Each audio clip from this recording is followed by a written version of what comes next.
Hey y'all, it's your hosts Molly and Cassidy, and we are back to recap week 6. We're going into week 7. We've got the Deep South's oldest rivalry coming up. But Cassidy, I just can't believe we've already seen 6 weeks of college football. We've had a lot of action in those first 6 weeks too, especially this past week. I can't believe it's October. I think I keep thinking that it's still summer. So the fact that it's already October is crazy. And the Deep South's oldest rivalry now played in October. That still kind of shakes me up. I still think of it as a November game after the time change. But man, the Dogs have a tough one heading into Jordan-Hare this weekend. Auburn has been playing pretty well this season. They've been struggling offensively, but they've had two really tough road games against undefeated teams and they could have won both of them. So Yeah. it's going to be a good one. I'm looking forward to it. But I know we've got a lot of upsets to talk about right now from week Oh, six. yeah. We sure do. I'm excited to see what happens with Georgia as well against Auburn. I mean, Georgia fans know anything can happen at Jordan-Hare. Like you just never know. But I will say I feel better after seeing Georgia handle Kentucky last week the way they were supposed to. We didn't do anything showy, but we came out and we played our game and we did what we were supposed to. And that made me feel better now going into Yeah. this Auburn game. How was the vibe in Athens coming off that Alabama loss? I mean, you and I were both there. We haven't even talked about it. We I haven't even know. been on here. But you and I were both in the stadium on that dreaded night, and I can only imagine the still continued feeling of heartbreak, but also the optimism because we are in this new era of college football now where you can lose games. If this was a couple years ago, Molly, we It would was be crying. over. It'd be over. Yeah. Yep, absolutely. It was definitely an interesting atmosphere in Sanford Saturday because obviously there's a part of me like I'm never gonna say no to going to a Georgia football game, but also it's like hard because we were so hyped up for Alabama and then we're just like, oh well, here comes Kentucky. But we had a great crowd. Part of it was homecoming. We had a lot of parents' weekend, so I think it was really good timing in that sense. That there were a lot of reasons for people to be in town, so the stadium was still pretty full. It wasn't as loud and, obviously as energetic as Alabama or other big games, but we did what we were supposed to. I kind of was laughing to myself with my friends there because, game had just started and we scored on the first drive. And I was just kind of like, it's even though it's an SEC team, it's like this is what I'm expecting. It's expected that we handle them. But we did, so vibes were a little higher after Saturday. And it's been a while since Georgia's gotten off to a good start. I saw Yeah. the crazy statistic that we haven't had a halftime lead in an SEC game since October of last year. That's Wow. crazy. And I'm telling you right now, we can't do that in Jordan-Hare on Saturday. So it was definitely good to see a complete game. But Kentucky is probably one of the worst teams in the SEC. So we've still got a lot of work cut out for us. Yeah, we sure do. Absolutely. But we'll Well, talk about that game in a little while. yeah. We'll first recap week six. Penn State drops their second game in a row to a winless UCLA. And a coachless UCLA, And coachless basically. UCLA. Y'all. Um, they get their first win of the season. I mean, this is just insane. I don't think this has ever happened in football. If it has, Yeah. I want to know the Win. history, whatever. You know what I'm saying? Yeah, it's crazy. And I have to say, I have to give a shout out to my cousin Wheeler because 2 weeks ago, before the Penn State game against Oregon, he said, I don't think Penn State's really that good. They're overhyped. They're gonna lose another game, like even when they lose to Oregon. So shout out Wheeler, you were right. They're apparently not as good as we thought. I unfortunately did not get to watch a ton of this game, watched some of the highlights, looked at the stats. But it really just goes to show, I think that like even if you don't have the head coach, those boys at UCLA, like they had something to play around and rally. They're like, okay, we're in this situation. It's not ideal, but let's do something with it. And they went and upset Penn State. Yeah, and former Tennessee quarterback Nico Yeah. Iamaleava, as we know, plays for the Bruins, finally has a really good game. So I mean, all you can do from a Georgia fan is just laugh at it, right? Penn State Yeah. still has to play Ohio State and Indiana, Molly. I think Yeah. there's no shot that they make the playoffs. No, I think it's over for playoff hopes for them, to be honest. And I'd love that you mentioned Nico because it's actually kind of funny to me. I was looking at the stats and he actually led in rushing yards for the game as well, 128 yards. Like he really, he used his feet and his legs how he was supposed to, which I just thought was interesting. Yeah. well, especially if they scored 42 points. Like that's a lot of points to put up. Yeah, it is, but at the same time, I know he's probably thinking he's pretty stupid for um, what he did, which was ask Tennessee for too much money and then have to get sent a different direction. But Yep. you live and you learn, you You right? sure do, especially as college kids. Absolutely. But yeah, unfortunately, I just think Penn State, unless some other teams really drop the ball the second half of the season, I mean, they're 0-2 in the Big Ten. I think Yeah. playoff hopes are kind of gone right now. I think they'd have to win out. I mean, as we know, we have seen two lost teams in the playoffs, and they're just gonna have to win out. They might They sink their sure way are. in there, but they are now unranked, and another team that is unranked is Texas. Yeah. Both teams started this season number one and number two, now unranked. Florida knocks off Texas at home in the Swamp. Finally, a good, just complete game from Florida. DJ Lagway played well, but Texas is just not what we thought they'd be. No, they're not. And I think I've talked about this with a lot of people. Obviously offense, it starts with your quarterback. They touch the ball pretty much every play.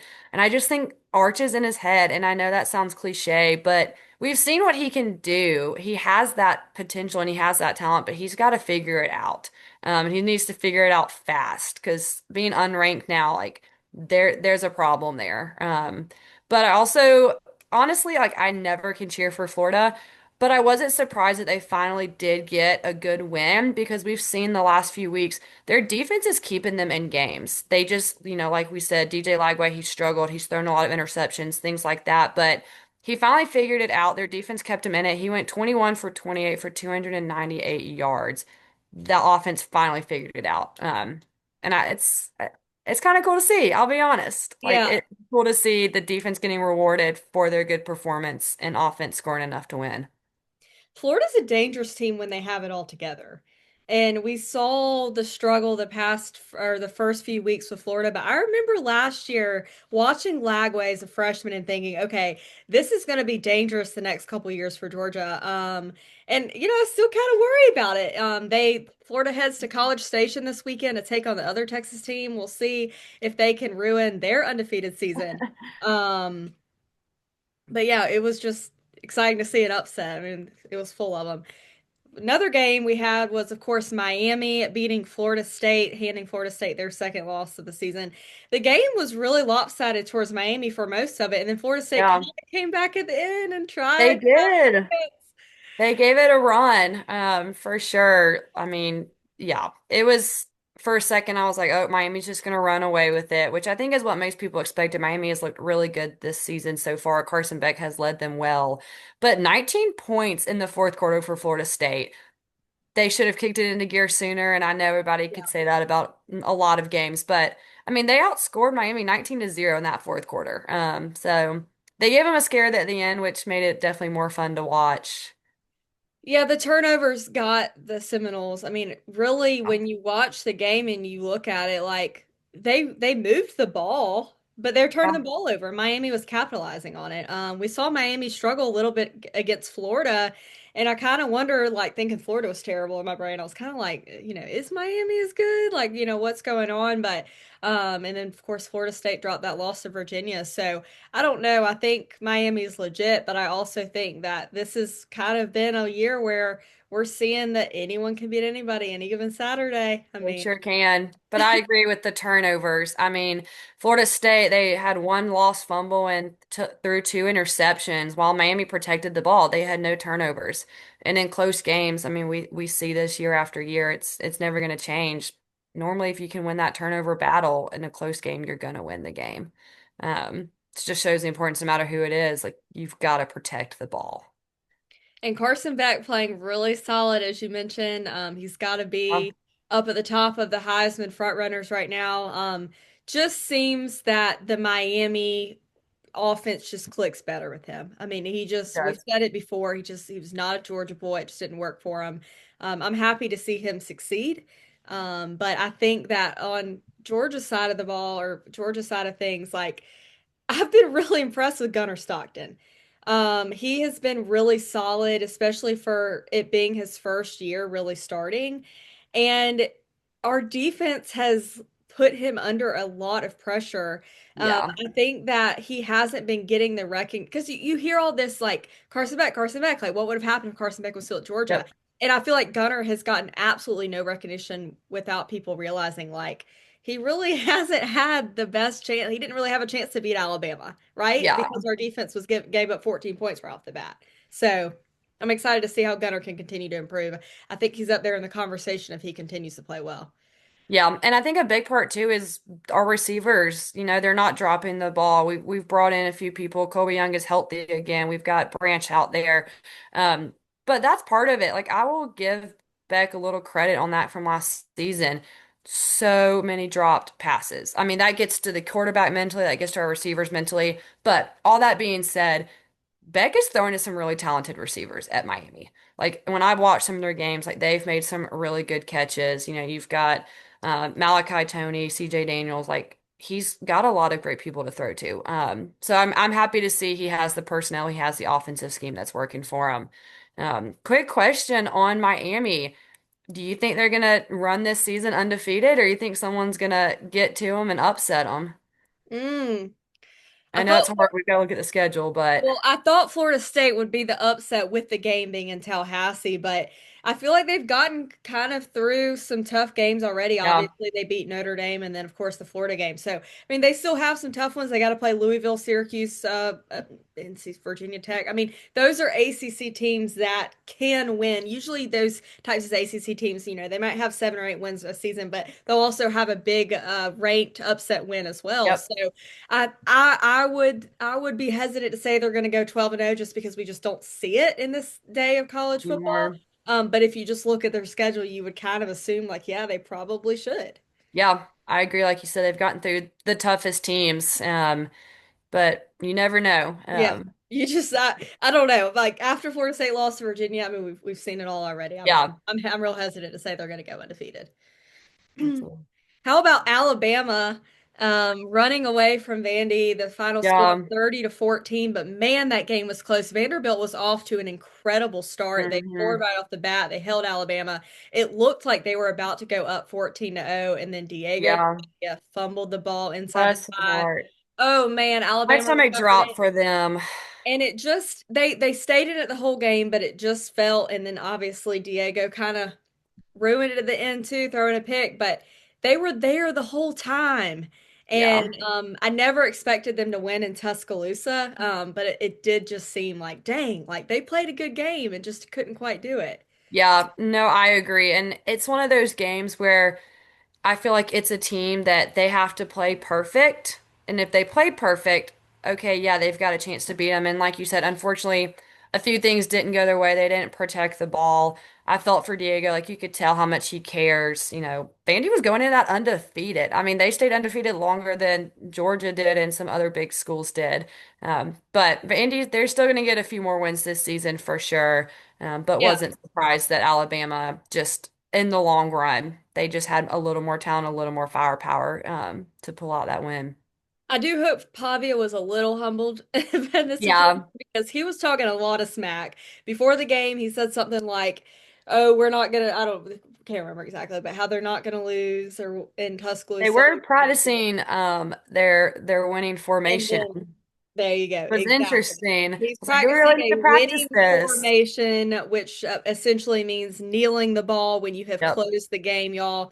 And he's over there looking like an idiot doing that on the sideline before the game starts. And it's just like I don't know. It's just one of those things. It just feels like it was jinxed. Can't have that kind of attitude. But at the end of the day, Alabama played well. They've been playing well. Ty Simpson's looked really good Gotten a lot these better last since that weeks. first game. And now Alabama heads to Columbia to face an undefeated Missouri team. That one's going to be interesting. We'll talk about that in a second. How Yeah. about A&M just slaughtering Mississippi Yeah. State after I'm pretty Mhm. sure it was close, like the whole first half.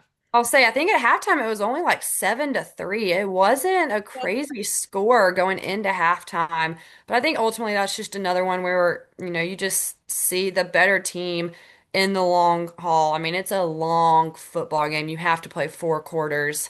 Like they're gonna make it out. Yeah. So, I mean, if you look, it was interesting. I looked at the stats just because I'm a big numbers person.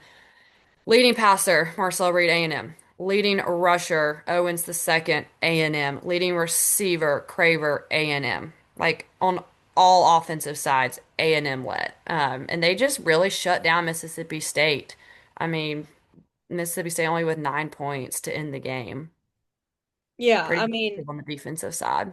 I was to be honest, I was surprised. I thought this game was on upset alert the way Mississippi State played against Tennessee. I think that they're a good football team. It's unbelievable how far they've come after the past couple Yeah. seasons. And I definitely thought that they had a shot. So I really was surprised by the final score, but like we mentioned, it really was one of those flukes where they kind of ran away with it in the fourth quarter. But we'll see if how they'll end up. I mean, we got to go to Starkville this year. I don't know. I didn't watch the Tennessee, Yeah. so I don't know what to think of them quite yet. And then Texas A&M. I've been impressed by them. Yeah, Someone's probably going to upset them because that's just SEC ball, but I mean, I've been impressed for sure. They're doing what they're supposed to do, and it's kind of crazy to see them like ranked in the top 10. I mean, they're ranked number 5 this week, and it just feels weird. But it's it been does. one of the seasons already if we're just It does feel on weird. It's like ranking. A&M's finally back in the top 10. Like for those And that it's don't them not remember, being good.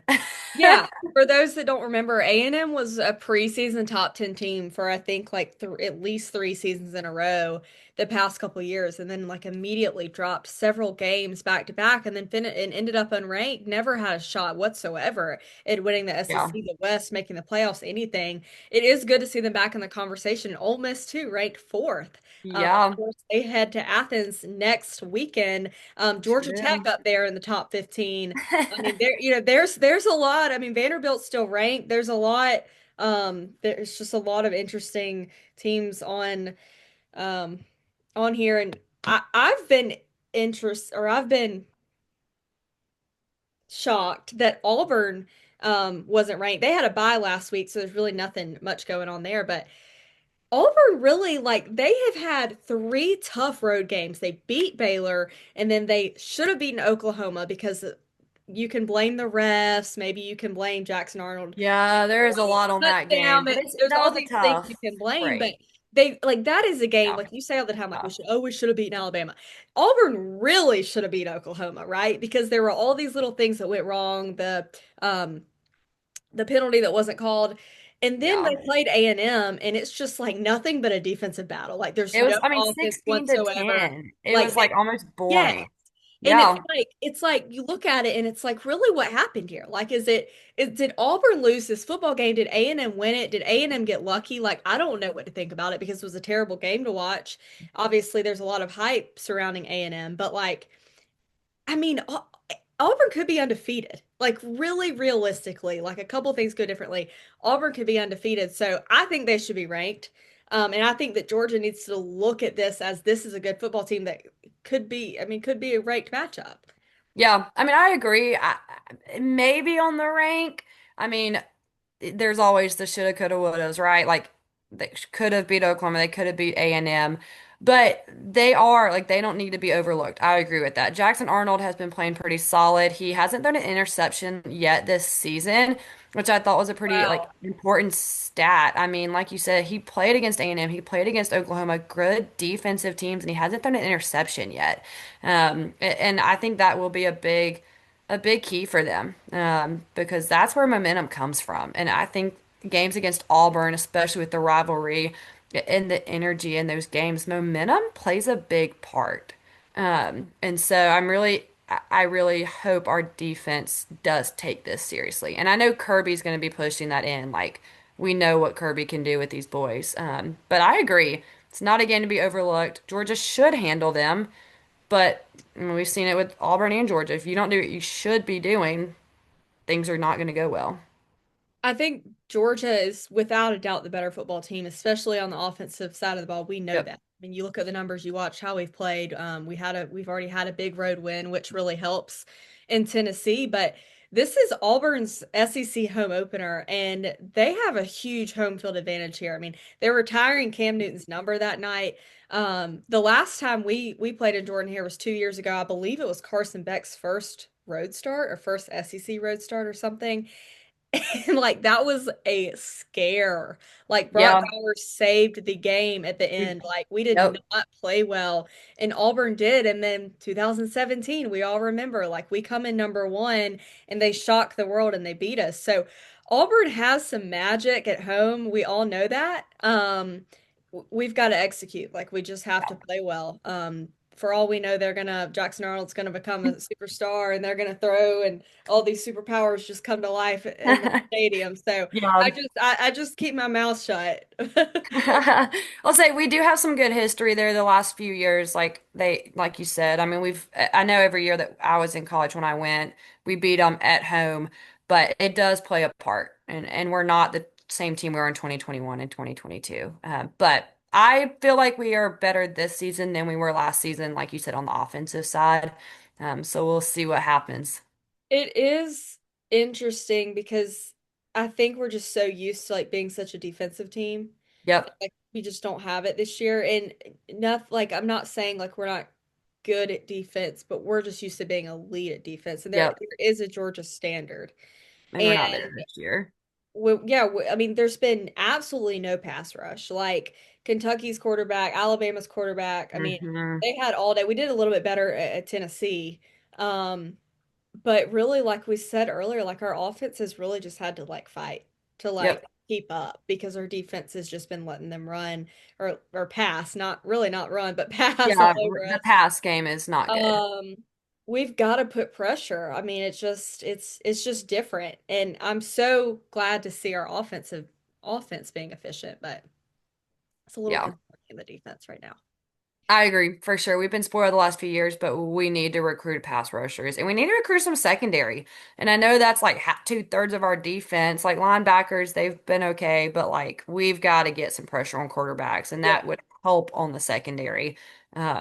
So we've seen it be exposed some. I mean, honestly, Tennessee did as well, but all we can hope is we just keep getting better game by game, and by the end of the season, we're better than when we started. Yep, that's right. And I believe that Ernest Green is still questionable. I don't know if he's playing.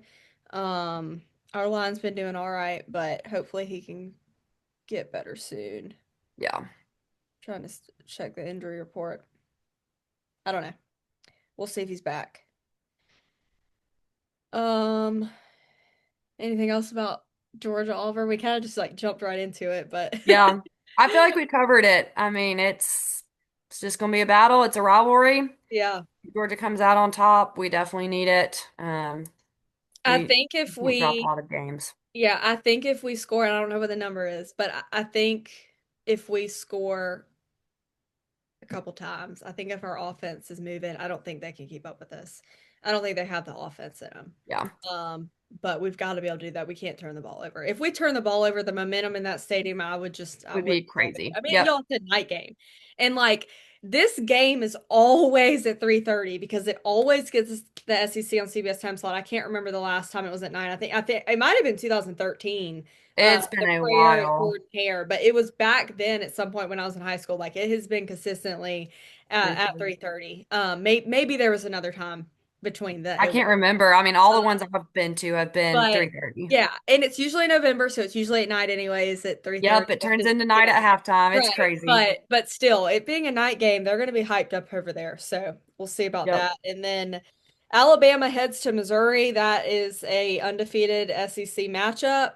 Missouri hasn't really played anybody yet, but they have a really strong run game. Ahmad Hardy, one of the better running backs in the country right now. I think he's averaging like 7.1 yards per carry, which is just crazy. Um, He's 730 yards already on the season, nine yes. downs.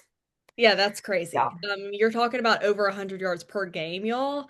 And Alabama couldn't stop the run against Georgia, so I hope Missouri can really dial that up. Yeah, it's interesting. Alabama's only a 2.5 point favorite right now, which is just weird to see. But I'm excited for it. I hope they give us a heck of a game. I am too. I'm excited to watch. That one's at noon.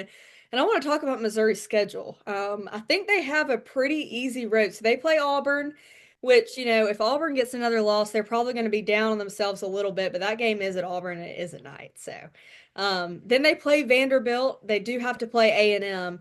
And So then they've they got a heck of a finish schedule. They finished with Mississippi State, Oklahoma, and Hmm. Arkansas.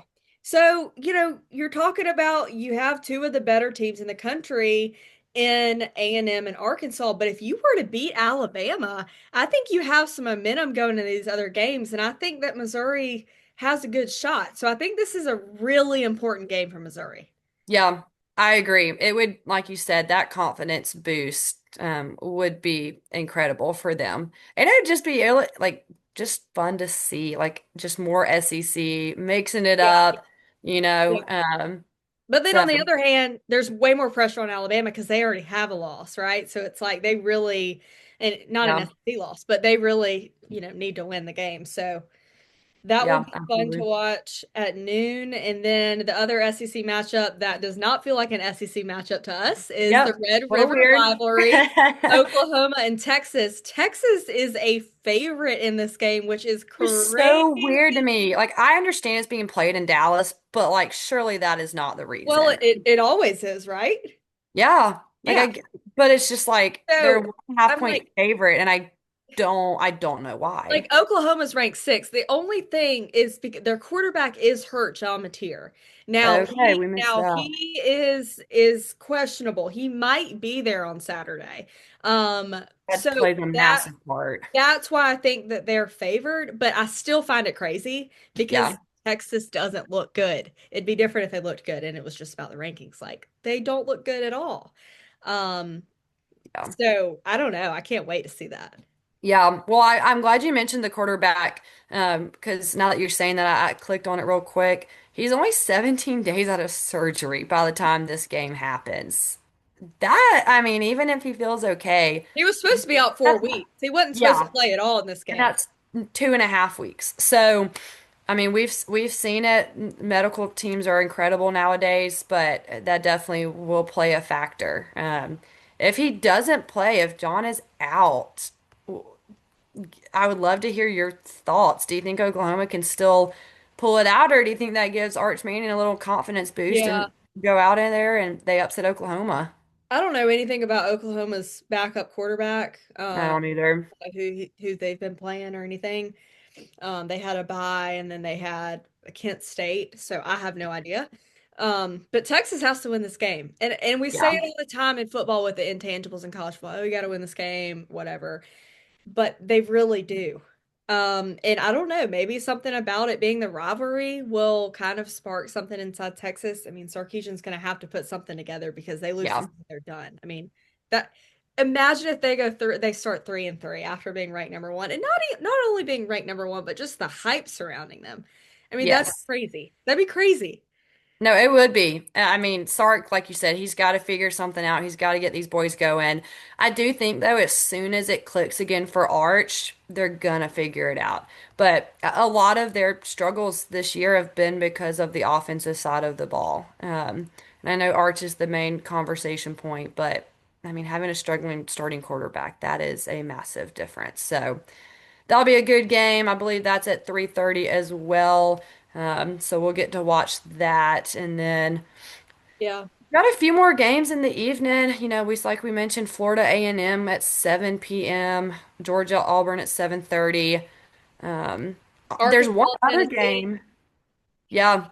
which And then Arkansas is also, terrible, let me know, but yeah, hey, Sam Pittman's hey, they gone. beat them last year, so I'm here That's for it. true. I'm I mean, we ready. saw what happened with UCLA. They lost their coach and they win the next week. Maybe Arkansas is going to do the same now that Pittman's been let go. Yeah. You just never know. And Well, then, yeah. real quick before we wrap up, 7:45. I know some people might be like, "Is this really going to be that good of a matchup?" But South Carolina LSU. I'm pretty intrigued to see how that goes. I mean, Nussmeier for LSU, he's had a really good season overall so far. But we've got the Weeks brothers on LSU's defense. But I'm interested to see how South Carolina, shapes up against LSU. LSU's only a 9.5 point favorite, which, I mean, really not that big of a favorite. I mean, that can turn really quick with turnovers or missed field goals, whatever it may be. Do you think it's going to be close? Or do you think LSU's going to handle it fine? It's at LSU. Yeah, I think LSU is going to handle it just with it being at home and it being a night game. South Carolina did bounce back against Kentucky. Um, but I don't know. I don't think South Carolina is as strong as we anticipated. I don't necessarily think LSU is either. So no, if I had to guess, I would say LSU covers the game and wins pretty handily, but you got to keep your eye on it. Yeah, absolutely. I think inside I like am just hoping it's a closer game. Like you said, it's at Death Valley. I think LSU's gonna handle it. But I think it could be one that if South Carolina does pull out a win, I wouldn't be like as shocked as some of these other upsets this season. Oh yeah. And then College Game Day is going to Oregon, I believe, for the top 10 matchup, Indiana and Oregon. Remember, Indiana had that huge win over Illinois earlier this season, so Yeah. I don't really know much about them. I can't speak on them that much, but obviously Oregon already has a good win on their resume right now, and this would just be another one for them. Yeah, absolutely. I think Oregon will probably keep rolling, but like you said, I don't know a ton about Indiana. My hope is I'll watch some of it, especially since Georgia's at 3:30. The last 2 weeks haven't been able to watch as much football because I've been on campus getting to go to the game. So I'm excited to watch some different teams this week and see how they're shaping up. We're going to see some of them in the playoffs. Probably Yeah. some new teams too, which is going to be fun. I know, and if I'm excited too, I can't wait. And if you're a late nighter, you can check into BYU Arizona and Arizona State Utah for some Big 12 matchups. Still some undefeated and one-loss teams there. So you're one of them's going to be there later in the season. Yep. So if you want to stay up and watch that, that'll be fun too. But oh man, I can't wait. It's hate week. It's Deep South Oldest Rivalry week. I'm ready. I know we like you said we got to get ready quicker like you said with it being October but doesn't take away any from the fun of it and the rivalry and that honestly the hatred so Yeah. uh, hopefully the dogs will get it done but we've got another great week of college football ahead. Yep. Lots of history there with that game. So I'm excited, and I should be in Auburn on Saturday. I don't have a ticket. I'm not expecting to go to the game. I don't really want to, but I will be there, so we'll see. Awesome. Well, you'll have to report back to us next week on what the atmosphere is like there. Of course, I will. Hopefully, there's no toilet paper being bought. Hopefully not. All right. Well, sweet. Well, thank y'all for watching, and we'll be back next week to recap what happens this weekend. Sounds good. See y'all.